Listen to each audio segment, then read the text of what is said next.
Assalamualaikum warahmatullahi wabarakatuh. Kami dari kelompok 10 mata kuliah studi kelayakan bisnis akan membahas mengenai aspek ekonomi, aspek sosial, dan aspek politik. Sebelum itu, saya akan memperkenalkan anggota-anggota dari kelompok 10. Yang pertama ada Febri Amalia, kemudian ada Rosa, Febri Nurusma, dan saya sendiri yaitu Nafita Anggraini. Untuk pembahasan yang pertama yaitu mengenai aspek ekonomi.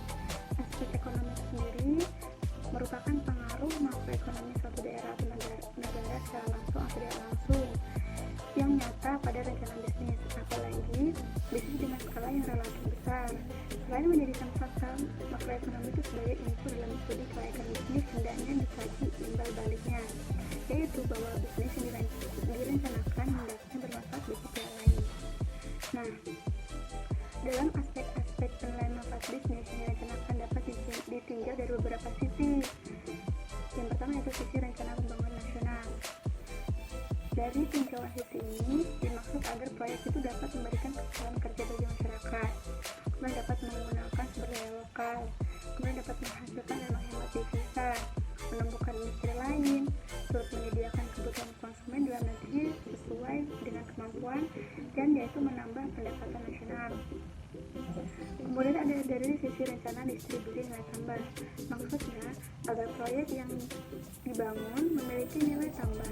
Nilai tambah hendaknya dapat dihitung secara Kemudian ada dari sisi rencana distribusi nilai tambah. Maksudnya agar proyek yang dibangun memiliki nilai tambah. Nilai tambah hendaknya dapat dihitung secara kuantitatif. Dalam perhitungan tersebut, agar lebih mudah dapat diasumsikan uang proyek berproduksi dengan kapasitas normal. Kemudian dilihat dari sisi nilai investasi per tenaga kerja adalah bahwa proyek mampu meningkatkan kesempatan kerja. Salah satu untuk mengukur proyek itu dengan cara membagi jumlah investasi dengan jumlah tenaga kerja yang terlibat. Kemudian ada hambatan di bidang ekonomi. Hambatannya sendiri ada dari iklim tropis, produktivitas rendah, kapital sedikit, nilai perdagangan luar negeri yang rendah, besarnya ketimpangan distribusi pendapatan, dan lain-lainnya. Kemudian dilihat dari sisi dukungan pemerintah. Pemerintah itu mempunyai kepentingan agar perdagangan yang dilakukan oleh perusahaan-perusahaan di dalam negeri akan menghasilkan devisa bagi negara. Salah satu bentuk dukungan itu adalah melalui proteksi perdagangan. Proteksi perdagangan merupakan seluruh intensif perdagangan baik berupa proteksi maupun bantuan atau subsidi. Baiklah, selanjutnya saya akan menjelaskan mengenai aspek politik.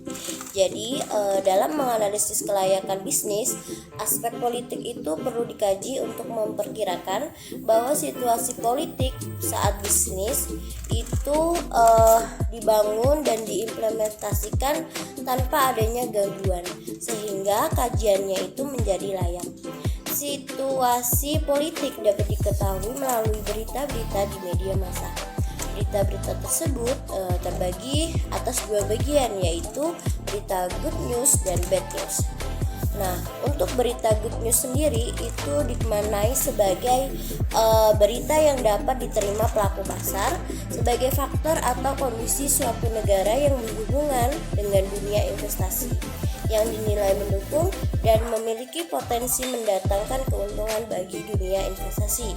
Sedangkan berita bad news itu dimaknai sebagai berita yang diterima pelaku pasar tentang berbagai faktor atau kondisi suatu negara yang berhubungan dengan dunia investasi yang dinilai tidak mendukung dan memiliki potensi mendatangkan kerugian bagi dunia investasi. Jadi istilahnya berita bad news itu sangat dihindari oleh pelaku pasar karena akan dapat memberikan dampak kerugian yang besar kepada dunia investasi. Tujuan utama perusahaan adalah mencari keuntungan yang sebesar-besarnya. Namun, perusahaan tidak dapat hidup sendirian. Perusahaan hidup bersama-sama dengan komponen lain dalam satu tatanan kehidupan yang pluralistis atau kompleks dan selalu berada dalam keseimbangan. Salah satu komponen yang dimaksud adalah lembaga sosial, sehingga dalam rangka keseimbangan tersebut hendaknya perusahaan memiliki tanggung jawab sosial. Pertama, perusahaan sebagai aspek sosial. Perusahaan memiliki tugas melaksanakan bermacam-macam kegiatan dalam waktu yang bersamaan. Misalnya, perusahaan manufaktur selain membeli bahan baku, mengolahnya menjadi barang jadi, kemudian mendistribusikannya ke pasar, juga melaksanakan kegiatan-kegiatan seperti penelitian, penyediaan lapangan pekerjaan baru, dan sebagainya. Untuk melaksanakan kegiatan-kegiatan tersebut, perusahaan tentu memiliki mekanismenya sendiri-sendiri, meskipun pada dasarnya perusahaan yang satu dengan yang lainnya memiliki perbedaan mekanisme. 2. Perubahan kondisi sosial yang kompleks. Pemecatan karyawan karena berbagai alasan, seperti karena karyawan mabuk-mabukan, atau karena perusahaan mengalami kemerosotan keuangan, atau hal yang akan mengakibatkan terganggunya keseimbangan dalam sistem sosial yang kompleks dalam perusahaan. 3. Perusahaan dalam masyarakat pluralistik.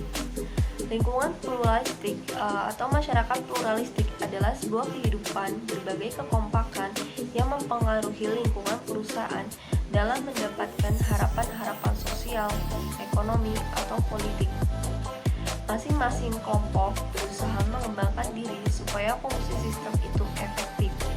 Jika dikaitkan dengan perusahaan, hubungan antar perusahaan dan lembaga-lembaga di lingkungannya menjadi kompleks, karena semakin banyak lembaga yang terlibat, seperti penanaman modal, karyawan, pembeli, penjual, pemerintah, dan sebagainya. Dalam kondisi tersebut dapat dikatakan bahwasanya perusahaan berada di dalam lingkungan masyarakat atau berada di dalam lingkungan masyarakat yang pluralistik.